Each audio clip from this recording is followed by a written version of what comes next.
And we kick off this evening with a look at the cinema. I'm not a complicated man. I like cinema. It's beautiful, beautiful cinema. Cinema history come to life. I found my solace in the small cinema I went to every Thursday night. I'm a professor of cinema. I go to the cinema for the stories. There was no competition between the cinema and seminar. I mean, it's not within the realm of conventional cinema.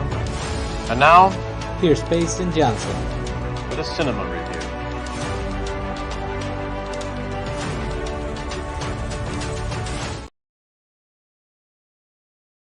It's Monday, 8 EST, August 21st, 2023. And thank you for joining me for another episode of the Cinemasters Reviews. My hair is a little wild, but that's okay because we still got an exciting show tonight. We're going to be reviewing two movies, as always. We're going to be reviewing Blue Beetle, the newest entry in the DCEU, as well as Strays, the new R-rated talking animal dog movie with voices from Will Ferrell, Jamie Foxx. Yeah, people definitely asked for that. But before we get into that movie, we are going to be reviewing our first movie, that being Blue Beetle. And joining me for the first time ever, he is none other than Javi, the Madman Madden. Javi, how are you doing tonight? I'm doing good. I'm excited to talk about this. I told you this backstage. When I was watching the movie, I was like, oh, dude, I could really talk about this with Payson at some point. And then you texted me like 15 minutes after that. I was like, dude, I'm 100% in. I'm 100% in. No, absolutely. I always love getting first-time guests in this community onto the show.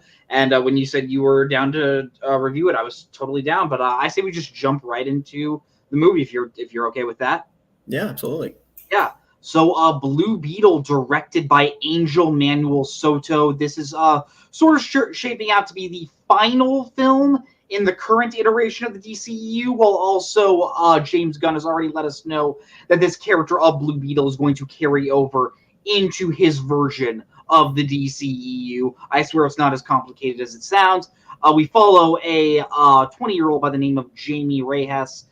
He has, Jaime Reyes, I should pronounce it correctly. He is currently moved back in with his family, and we learn that his family is kind of about to lose their house. It's a house that they've had for many, many decades. All of them have grown up, and he's trying to save up money. He starts working at like a resort with his sister, and while working, he meets a woman by the name of Jenny Cord, and she essentially tells him, hey, I have a job for you. If you want to get this job, I work at this tech company. I would love to hire you. He ends up going there. She ends up getting into some hot water and says, hey, you take this package, no questions asked. Please just help me. He says, I have nothing better to do. He goes home, and it turns out that package contains a vast assortment of superhero technology. Javi, before we start talking about the movie specifically, what has been your history with the DCEU in general? And were you excited to see how they would handle the character of Blue Beetle? Yeah, I've liked DC comics and shows and movies since longer than I've liked Marvel, probably. I've done it. I've watched so much of it since I was a kid. I remember, like, when I was 5, my aunt was like, "Here's a copy of The Challenge of the Super Friends" or whatever, and I was super, like, 100% in. And then Young Justice. Growing up, we named Cameron Holtzman and I named a fandom team after Young Justice, despite the fact that he's never seen it. But Blue Beetle debuted probably in cartoon form in Young Justice, maybe Batman Brave and the Bold. Batman Brave and the Bold, son. Yeah. Brave and the Bold. Gotcha. But in the most serious version of him, he showed up as in Young Justice, and he like was an instant fan favorite for like me and my brother. Just because he was like such a cool, dynamic character. DCEU, on the other hand, has been very hit or miss with a lot of their movies. I like a lot of the direction where it goes, and then it completely takes a left turn a lot of the times, and it's such a grab bag of movies. So I was really worried about this one, especially since like The Flash was like a very divisive movie. I kind of liked it, if I'm being honest. I had fun with it, but like that movie is with many problems for sure, 100%. So I was a little worried that Blue Beetle was coming out, and like, oh, shoot, is it going to be any good? So I very much tempered my expectations, and Yeah, I don't know if I'm gonna say anything after that. Do you want me to?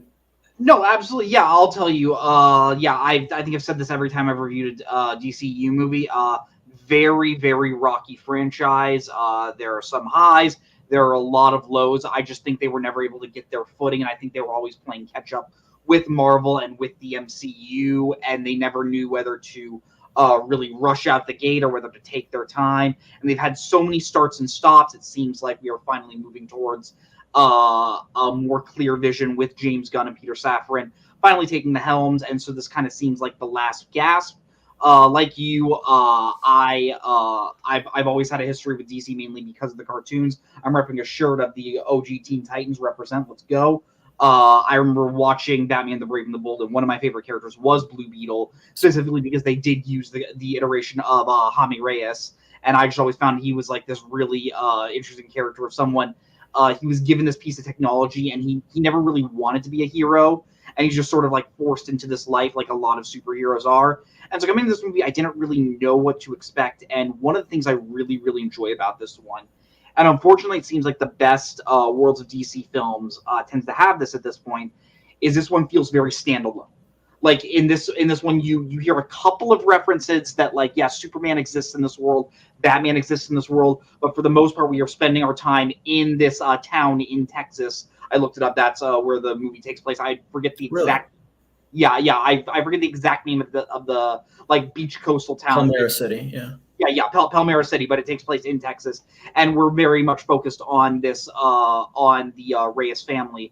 Javi, what did you feel about the fact that they decided to make this essentially as standalone as it could possibly be? Yeah, I think that's, for a number of reasons, that's a good idea. I believe, if I'm not mistaken, originally this movie was supposed to just debut on streaming. Yes. So I think they were just sort of trying to figure out, like, is this going to be part of the universe? Is this just going to be a standalone thing? I don't know. We'll figure it out as we go along in this streaming movie. And then it became good enough to studio executives to be like, let's throw it in theaters. Let's see what happens. Unfortunately, it's not looking like it's going to do great in theaters. But it seemed good enough. And I think the idea of it being more standalone than being connected is really beneficial to it for a number of reasons. One, it could very well carry over to the new DCU if you wanted to, but also you're not reliant on like Superman or Wonder Woman or Flash or Batman to carry your movie or like get butts in seats, which I thought was kind of one of the downfalls of The Flash is like, spoilers for that movie that's been out for 2 or 3 months, but it's like, it's just a bunch of like, oh, look at this guy, he's in it, and this guy's in it.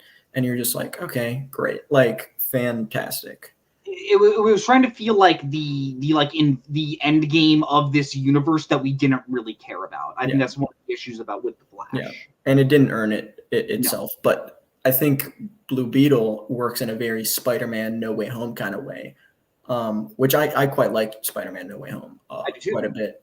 It's not exactly the same. There's like it's not about like, oh, I just want to have fun and like be in high school or whatever. But it's very like, oh, like he's a kid for all intents and purposes. He's 20, but he's essentially like he's thrown into the situation not knowing, and he's like still young, he's still learning. As someone who is 25, I still definitely feel like a kid some days. Where just like, where is my life going? And I think the character of Jaime Reyes definitely has that like sort of like misdirectionless, like where am I supposed to be going in life?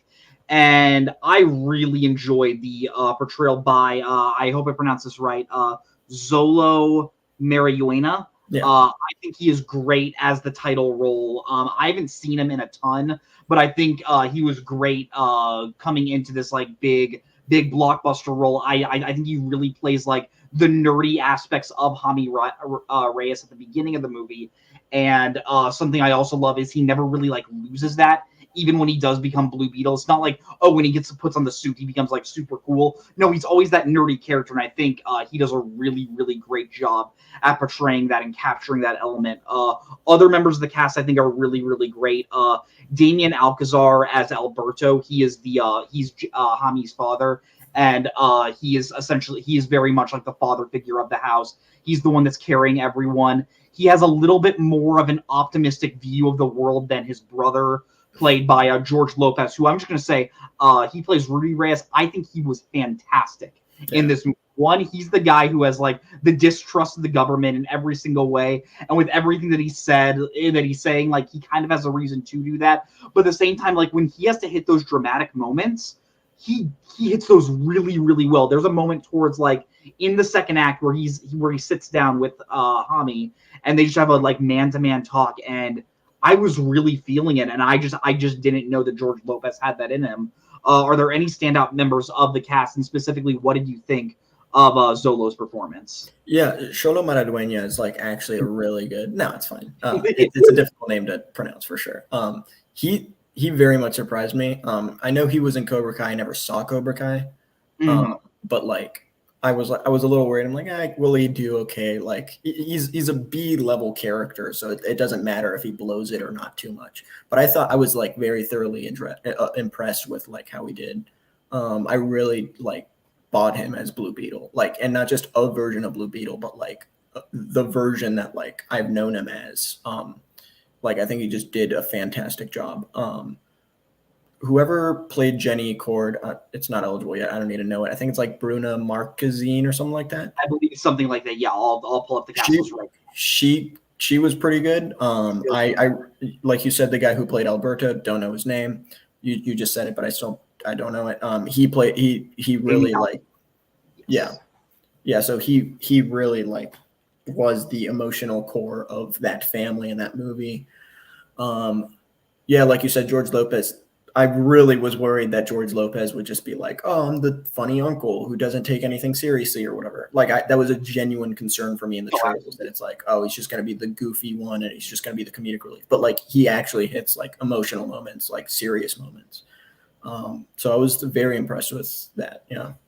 I think one of the strongest elements of this movie is like Shazam. I think the first Shazam, the family aspect of this movie is really hits really, really hard, and you feel how much all of these characters play off each other. Hami's relationship with his sister, how his sister is always kind of giving him a hard time. I really love that like sibling relationship they have. There was a really funny twist that happens with Hami's grandma towards the third act, and that was the one that had my theater giving like the biggest laugh.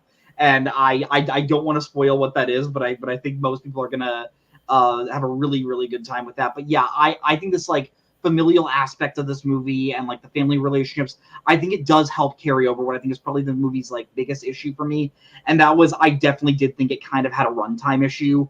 This movie's a little over 2 hours, and I definitely think you could have cut out some things. This movie has a very typical origin story feel.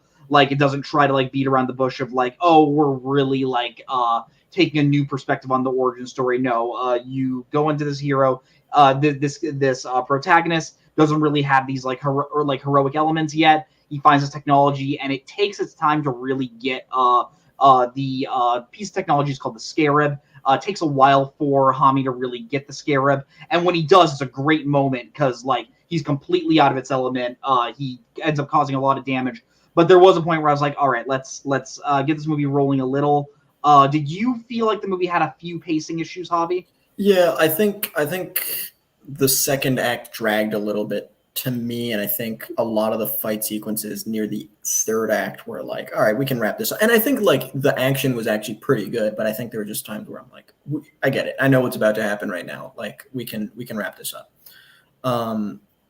But I think honestly, like I think the runtime I don't think was the issue. I think it was mostly just like it slows down and it speeds up and it slows down to a point where I'm like I'm getting a little bit of whiplash on like, is this going too fast sometimes or is it going too slow? Yeah, I definitely felt those issues in the third act. I think the third act definitely kind of delves into more like typical run-of-the-mill superhero climaxes where it ends with a big giant action scene. It's not necessarily a bad thing, but I gotta point it out every time it happens because it's just something we've really seen before. And at this point, unless you're doing something really unique, I end up kind of getting a little bored with it. I'll give the movie some credit. It definitely has some emotional elements in the final act. It can come off a little cheesy at points just because of how like big and how this movie holds its heart on its sleeve. But I did appreciate those in the final act. But there was a part of me where I felt like, okay, this is starting to feel like your normal run-of-the-mill superhero movie. I personally disagree with you in the second act. I think that may have been, honestly, my favorite aspect of the movie when Hami first gets these powers and when he's first like, I don't want these powers. I want to get them off. And I think a large part of that is this movie is tackling elements and themes that you do not see in most superhero movies. It's tackling like, hey, look, Hami and his family, they came over from Mexico. They dealt with everything that you would experience from that. And I think the representation of this movie is a really, really important thing. Obviously, I am not Latino, so I can't relate to it on like a super personal level. But I will say, as someone from an outsider perspective, I found this this sort of story. I think these are necessary, and I think they are very important for audiences to see. What did you think about like the themes and how they felt? And did this feel like more adult than your typical Worlds of DC movie? Yeah, I'm not Latino, but I am Hispanic. So like a lot of that culture is very Hispanic and Latino. A lot of times like are the same. I just happen to not be Latino, but it's very like it's one thing that I really liked about like to mention two other movies, Coco and Encanto. I think those two movies like really crushed with like what a Latino / Hispanic family is. Importance of family in that kind of culture. And I think something like Blue Beetle also very much did that. I think it really I don't know if it was more adult than like your typical Worlds of DC movie, but I think it took itself more seriously than a lot of them, or because there's certain Worlds of DC movies that take themselves too seriously, but they take themselves too seriously. I think this movie did a great job at taking itself seriously to the point that you know it affects these characters very, very seriously. Yeah. Like I think this movie does a great job of showing like, look, this is not like a world cataclysmic event like certain other Worlds of DC movies are, but it kind of is to these specific characters. Where like, look, this is their entire lives that the main villain, played by Susan Sarandon, is essentially trying to affect. Susan Sarandon isn't doing like a ton. She's kind of just coming in to play Susan Sarandon, but Susan Sarandon is always fun. She plays Victoria Cord. She's Jenny's aunt, I believe, is the familiar relationship there. And yeah, she gets the job done. She's not like super memorable to me, but yeah, I think this movie does a great job at showing how personal the stakes are to these specific characters. Something I really want to tackle is the visuals and the action of this movie.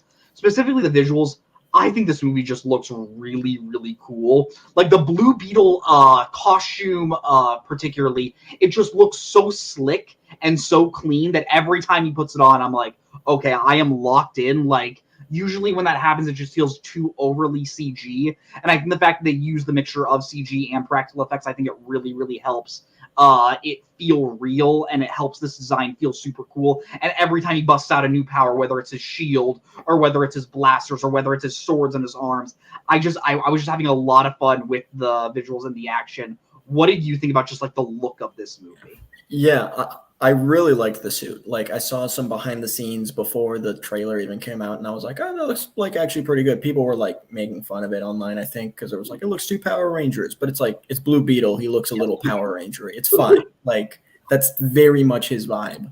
I think the head, I think everything below the head looks amazing. I think the head looks a little goofy at times. I think the look of the movie, I think the effects like were actually pretty decent. Like for a movie that was supposed to go to streaming, it looks pretty good. Like I think the OMAC character, one of the villains, he's in the trailer, so it's not really too much of a spoiler. But like he's essentially like evil Blue Beetle. His doesn't always hold up as well. That is fair. But I think the look of the movie, I think like the gadgets or the other things that you see around that are CG are like they're pretty good. I think the fight sequences are also like I touched on it a little bit, but I think they're like pretty well executed. Like I was thoroughly impressed with it. When you have Blue Beetle and when you have OMAC like using their like sword arms against, like as someone who is a fan of anime, I definitely felt like those big moments where I was like, oh, let's go, here we go. And I definitely felt pretty hyped at those moments. with as like slick and as cool as it looks, I also love how the score kind of has like a synth vibe to it, and I personally really appreciated that. One thing I did want to touch on, actually, I'm gonna save that for like my final point. Before we move on to like final thoughts, is there anything you really want to mention about this movie that we haven't really tackled yet? No, I think a lot of it's been said. I think you're right that it's like it's kind of a cliche run-of-the-mill superhero origin story. But quite frankly, like they're cliche and they're overdone, but like they work for a reason. And especially this year when we've gotten so many movies that are like the whole universe is going to be destroyed and whatever. Something like a very like self-contained, low-stakes movie is exactly what we wanted. Like I think Ant-Man works really well when he's low stakes, but for whatever reason, Marvel decided to just be like, he's got the whole thing on his shoulders. Guardians of the Galaxy, they're saving the galaxy. That's their vibe. Flash was very much the multiverse is at stake. Into the Spider-Verse was the multiverse was at stake. What other? It's nice to get back down to earth. And that's one thing that I kind of liked about Shazam! Fury of the Gods. It was like Philadelphia's at stake, and that was kind of it. As someone who liked Shazam! Fury of the Gods more than most, I definitely kind of felt like of all these comic book movies that always feel like we need to keep on going bigger, I liked that one was just kind of like, look, we're just going to stay here, and that's sometimes okay. Something I did want to tackle on the visuals, the fact that this was going to go to HBO Max, or Max now, I don't like calling it, but yeah, Max, the place where HBO is, it's the stupidest tagline. But the fact that this movie was going to go to Max and the visuals look as good as it does, and the fact that The Flash was supposed to be Warner Brothers, like, be-all, end-all of the summer, and the visuals of that movie look awful, I think it speaks colors to this movie, and I think that's really cool. Something I did really want to tackle before we get into final ratings. Something I never like to do is critique a movie based on what it's not and what I thought it was going to be. Because this isn't necessarily that, but I hate when people are like, "Oh, this isn't the movie I wanted, therefore I think it's bad." But midway through this movie, we learn about Jenny Cord's father. And he was essentially the original Blue Beetle. He's someone that never was able to open up the technology that Hami was able to, because it never accepted him. And Ted Cord was able to just he was essentially able to become the superhero just by like kind of becoming Batman on a budget. Like he's someone that could just like make a gadget out of anything. Like something I just found super fun is he was able to make a shield out of like a power glove. And I'm watching this and I'm learning about Ted Cord, and part of me is like, as cool as Jaime Reyes is, would Ted Cord have made the better Blue Beetle movie? Javi, what do you think about this point? I don't know if Ted Cord would have made the better Blue Beetle movie. I've always said I think Ted Cord works best when he's with Booster Gold. I'm not trying to like diverge. Like let's talk about Booster Gold. I think like a buddy cop Booster Gold Blue Beetle movie would have worked really well. I think I'd like to see maybe like a prequel of Ted Cord, but I think that only works off the back of Blue Beetle establishing that he's kind of like this Batman on a budget, like whatever. Like once you know that, you're like, oh, now I kind of want to see it. But if someone says, hey, this is Batman on a budget, you're like, okay. Like, but you have to see it a little bit to get there. Yeah, I totally get what you're saying. Like when I say Batman on a budget, some people watching this might sound like, this kind of sounds kind of stupid. The movie does a really great job at pitching the character. Yeah. And without spoiling anything, we're probably going to learn more about Ted Cord in future installments. So that does excite me. But a part of me was just kind of thinking like, man, I would really love to have seen like a Ted Cord movie in the past. But I digress. Javi, we do rate movies on a scale of 0 to 10. 0 to 10. I actually said Ted because Roland Move Reviews, Kirk says we need a Ted Cord prequel. Kirk is saying yes. I think he is someone that's been a big proponent of. He would have preferred that Ted movie. Kirk, we always love you. Thank you so much. Everyone go watch Silver Screen Time Machine. Just launched today. I just listened to their Night at the Opera review. Great stuff they're doing over there. But back on track, we review movies on a scale of 0 to 10 videotapes. 0, Javi, is awful. Just one of the worst movies you've ever seen. Just one that, when you think about it, just gives you negative feelings. Even when it comes into your mind, you never want to view it again. While 10 is an incredible film. It's one that reminds you why you love movies. It's one that's going to stick with you for a long, long time. And just one that reminds you why you watch movies in the first place. Javi, on a scale of 0 to 10 videotapes, what would you like to give Blue Beetle? Yeah, I'm between 7 and 8, so I guess I'll just go 7.5. I think that's just a good, it's a good balance of yeah, it's cliche and we've seen this movie before and whatever, but it also has different things about it. It's heartfelt, which is not a lot you can say about tons of superhero movies. I think a lot of them are just get it out, just get the movie out, whatever. And I think Blue Beetle took its time more. I think it actually has although certain things are very cliche and bland, I think a lot of it is no, we're taking our time with this and we need to treat this respectfully. And I think this movie really, really subverted my expectations of what a Blue Beetle movie could have been. Yeah, absolutely. I've been matching my same scores with guests for a few weeks now, and honestly, it's going to be the same way. I'm also going to give it a 7.5.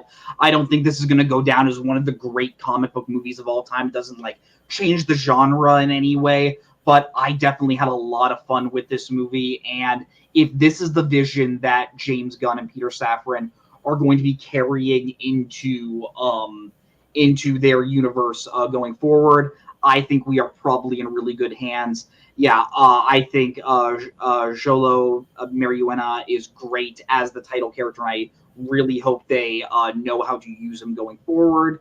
And yeah, this with all the honestly, I have been kind of feeling the superhero movie fatigue a bit, and this was definitely a really nice bit of fresh air. If you were a fan of superhero movies, I would really recommend going to see this in theaters. If you want a good, solid movie, I do think you would enjoy this. But yeah, and if you can't catch it in theaters, please watch it the second it comes onto streaming. But honestly, I really recommend you do go see it in theaters because movies like these do deserve your support. But yeah. Javi, thank you so much for showing up tonight. Before you leave, is there anything you would personally like to plug? No, I'm not around on a lot of things. Multiplex Entertainment's great, and the video store is great. So those two. Obviously, you know about the video store. We're on it right now. But yeah, watch the other stuff. The TLU matches are cool, and Melee and Fanzone and Fandom are great. So check them out if you like movies and trivia. Javi, it was so much fun having you on tonight. Whenever you want to get on, just send me a DM if there's a movie coming out you're interested in it. I would love to have you on as a guest. Awesome. Have a great night. Thanks, buddy. Yep. Thank you once again, Javi, for showing up to be the guest for Blue Beetle. But we are going to be moving on to our next movie, and that is Strays, directed by Josh Greenbaum. This is the latest comedy from Will Ferrell. I know he doesn't appear personally, but you have his voice, and he does voice the main character. He voices a dog named Reggie, who is owned by a man by the name of Doug, played by Will Forte. Doug is someone kind of an asshole. I won't even say kind of. He's a giant asshole. He's someone that does not take care of his dog. He's always trying to get his dog to go away. Doesn't really take care of him. We learn that Doug is moving houses, and while moving, Reggie accidentally breaks Doug's favorite bong. And when he does this, Doug finally has enough. So Doug drives 3 hours away from his house, throws the ball, and essentially just in the last-ditch effort to get rid of Reggie once and for all. While Reggie finally becomes a stray, he meets another stray by the name of Bug, voiced by Jamie Foxx, and their two friends, Maggie, voiced by Isla Fisher, and Hunter, voiced by Randall Park. These are the other group of stray dogs. And while going on an adventure, Reggie finally decides he wants to go find Doug, and this is not a trailer. He wants to find Doug to essentially bite his dick off. That is what this movie sells itself on. Look, if you saw the trailer, you knew that this movie is selling itself on. You are watching CGI talking dog. Actually, not CGI. You're watching real dogs that are being their mouths are being controlled by CGI, and you are watching them swearing and make crude gestures. You're watching them hump a bunch of stuff. You're watching them pee on a bunch of stuff. If that makes you laugh, and if you're entertained by that, you will probably find this movie funny. The trailers, it's very much a what you see is what you get. And if you like what the movie was selling itself on, I think you will enjoy this movie. And I'll be honest, as someone who, when I first saw those trailers, I got a chuckle out of it the first time. And in the beginning of this movie, I was kind of entertained with what the movie was going for. It definitely hits you right out of the gate with how raunchy this movie is going to be. This is not a kids movie by any means. Really, really funny and unfortunate story. I saw this movie last night. It was a 7 p.m. showing, and I want to say like 10 minutes into this movie, I just see a family walk down the stairs and walk out of the theater. Fairly young children in that family, and I just think they must have made a mistake. I honestly, I think it's kind of on that family. I'll always tell people, look, do your research if you're taking your kids to go see movies. You never want to traumatize them too much, but this is not the type of show, so let's just move on.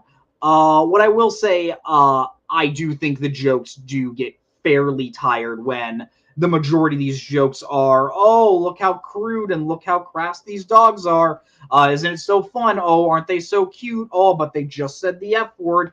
Isn't that so funny? And I think the movie just has too much of that, and I think it doesn't have enough clever moments in the movie to really make up for that. When we meet Hunter, voiced by Randall Park, one of the jokes is his character has a very large penis, and that's it. At one point, they keep on mentioning that because he's in love with the Isla Fisher dog, Maggie, and yeah, gotta keep mentioning how well endowed this dog is. Man, I'm really starting to hate reviewing this movie that I have to keep mentioning this, but it just thinks that, oh, we're crass, so therefore that's the joke. Now, I will give the movie some credit. I do think there are a handful of fairly clever jokes.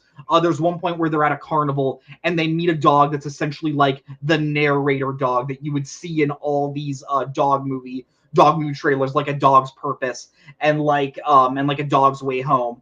And when you first see this dog, you see this dog's master go up to a woman that he met at a carnival, and the dog's like, when I saw John with this new girl, it just felt something different. And they go up to him and is like, oh no, you're a narrator dog. We don't want anything to do with you. And I don't want to spoil the joke there. What happens there is actually really, really clever.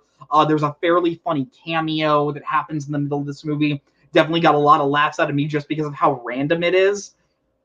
There is one joke that involves a security shot collar on a dog that I think is really funny with how they feel like the security that is on like this dog's front yard is essentially like this magic gate, and that got a laugh out of me.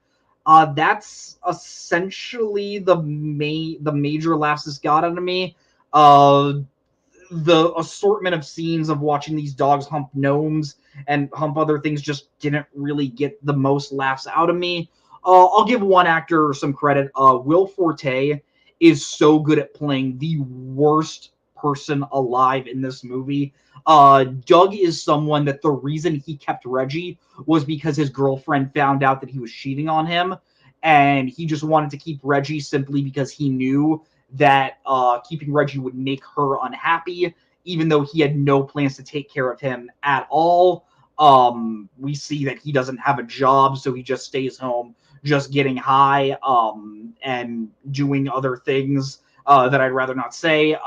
But yeah, Will Forte essentially knows the assignment that he was getting into, and I think he is really, really funny in the movie. And the few scenes we do have with him at the beginning and that we have with him towards the end, I do think is fairly entertaining.